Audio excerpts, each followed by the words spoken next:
Obama announces plans to attack ISIS in Iraq and Syria. We've noticed that the president and various media organizations refer to the terrorist organization either as ISIL or ISIS. Well, it turns out it has something to do with how the words are translated. Dan Bowens is joining us now from the newsroom to explain the difference. Dan. Derry, both of those acronyms, of course, refer to the same group. Now, most media calls this the ISIS, or Islamic State in Iraq and Syria because of the group's presence in those regions. But the U.S. government and the State Department calls them ISIL because of the group's stated goal of creating a new state in the Middle East. Our objective is clear. We will degrade and ultimately destroy ISIL. Degrade ISIS, but it can't destroy ISIS. Should we be doing more to stop ISIS? It's a little bit awkward sometimes when you have the president saying ISIL, and then you have journalists who are asking questions and saying ISIS, and people out there are wondering, wait, which one is it? Are they talking about the same group?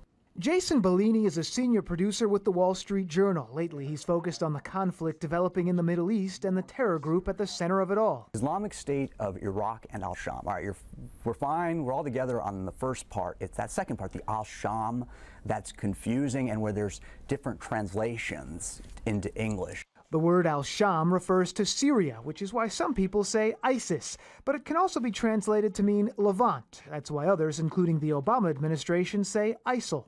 In the fight against ISIL, the word Levant has historical geographic significance to the region. The area that was called Levant included Syria, Lebanon, Israel, Jordan, parts of Iraq, this whole area right here. Critics have argued the Obama administration says ISIL to avoid a connection with military action in Syria.